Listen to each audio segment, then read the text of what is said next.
Hi everyone, my name is Lily and I'm the book reviewer behind Utopia State of Mind, and I'm bringing you my August wrap up. So, let me just start by saying what happened, what I did in August. August was a an interesting personal month. I feel like maybe I don't know if other people feel this way, but I feel like anytime there's going to be an upcoming vacation, it actually for me makes things kind of stressful at the beginning and then the vacation and then stressful again. In this current or last month, for me, it was just all stress. It was stress getting there, stress coming back. And so it was just a lot more added stress, I feel like, than normal. And so yeah, when I sit here in front of you all thinking like, what did I even do in August? I just feel like the whole month was kind of just this hazy, stress induced blur. On the vacation, I also wasn't feeling my best either because of all the stress.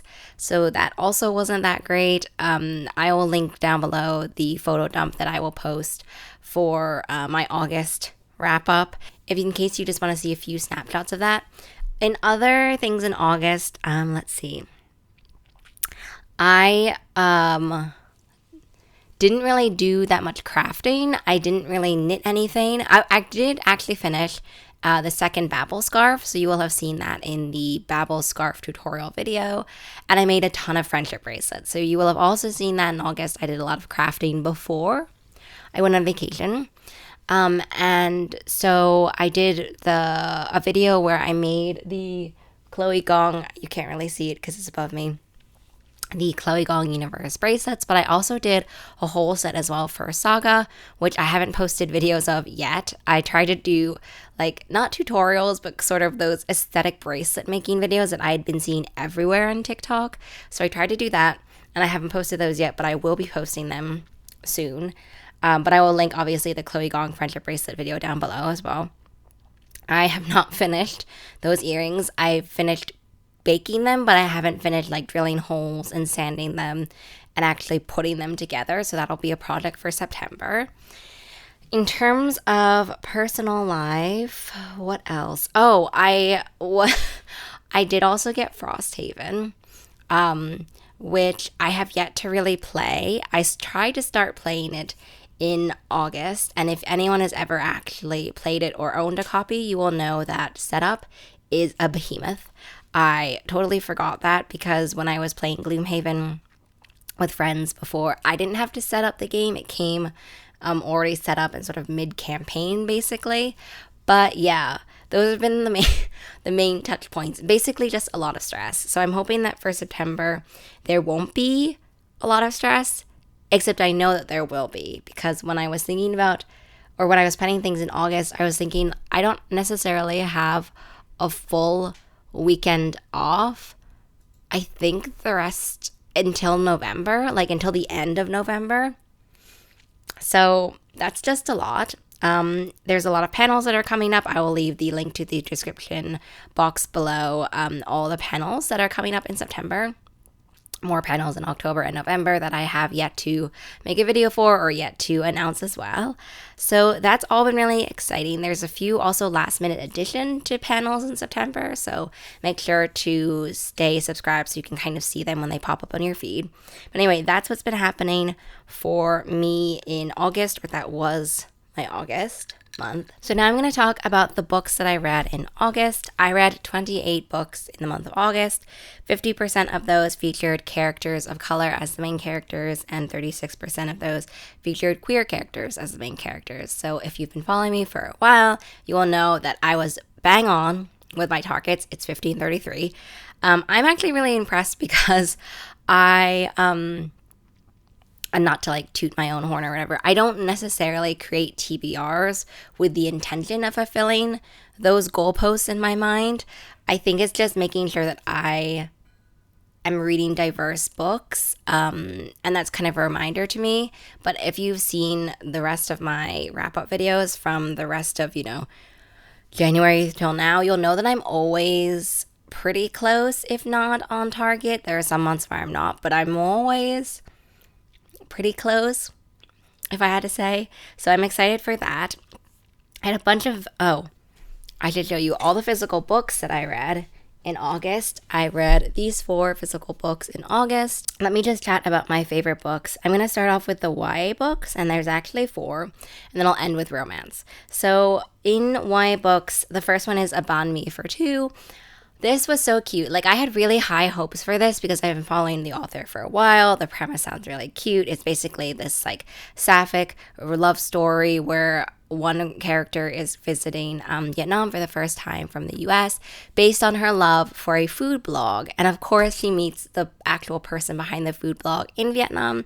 And so not only is it about their story, but I think what I really love not only were the food descriptions, but secondly, both of them are trying to navigate their identity. For the one of the main characters, for her, she doesn't know a lot about Vietnam, so she's trying to navigate, like, things that she's eaten growing up, but then how does it actually manifest itself in in Vietnam? And so I really related to that identity as well.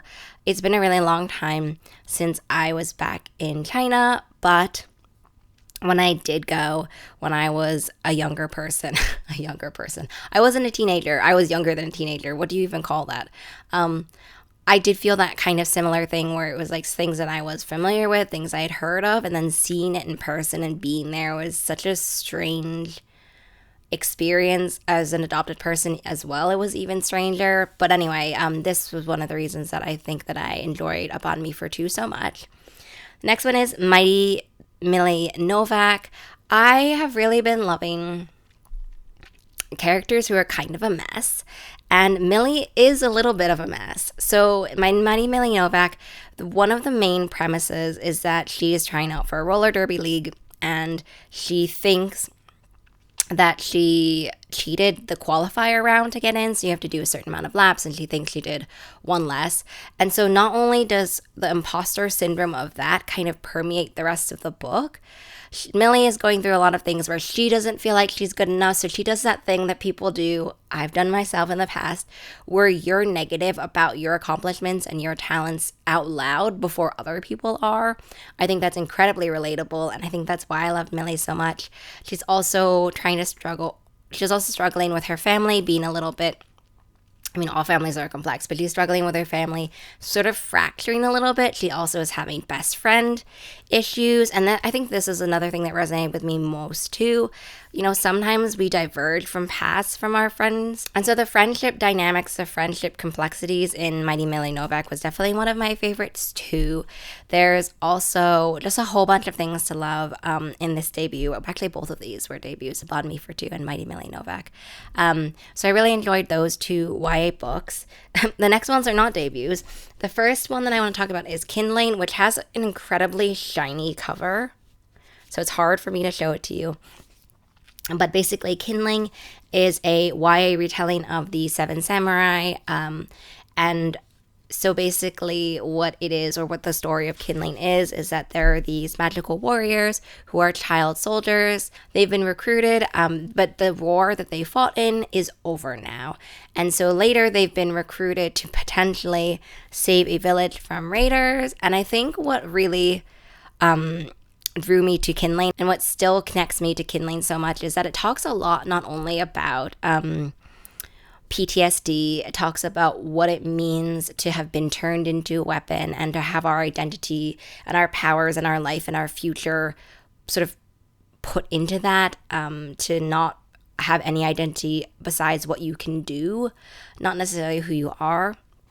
And I really resonated with that as much as I can, obviously, since I don't have any relation to that topic. But I think what I also really loved is that Tracy Chi in Kindling also talks about war. It also talks about loyalty, talks about friendship, talks about love, and in a way that kind of navigates this experience of not knowing how to move forward for the future, not knowing where we can go in the future. To me, it has kind of this appeal, sort of like We Are Not Free, where there's definitely kind of a central theme and a central conflict, but then it sort of manifests in a variety of different refracted light, different refracted themes. So if you were like We Are Not Free and you are not opposed to fantasy, then I definitely think you should read Kindling.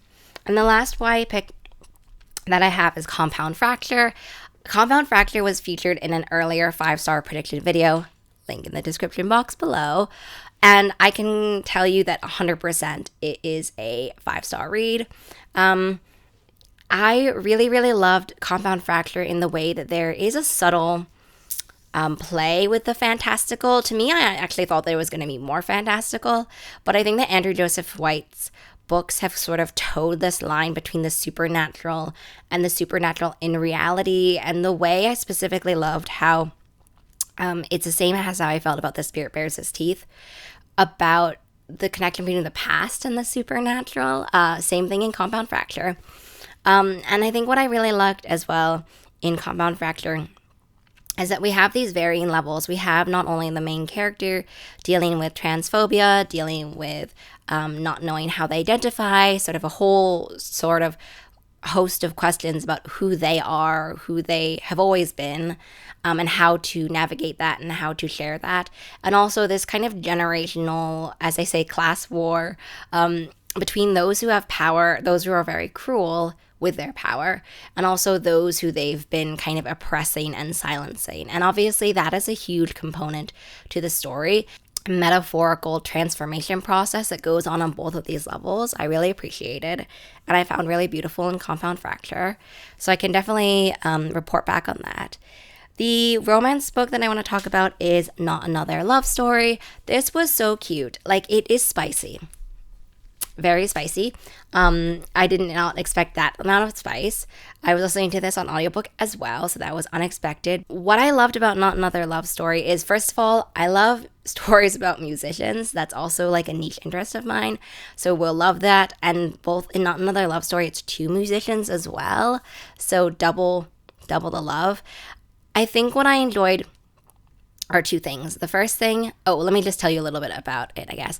So basically, one of them is a violinist, one of them is a cellist, and though she ends up being the first chair of the orchestra that they're both in, and he is her competing rival for that spot. So it is rivals to lovers in that sense, but then as they become rivals, there is such an intense mutual respect for the talents and their passion for music, which I personally really love.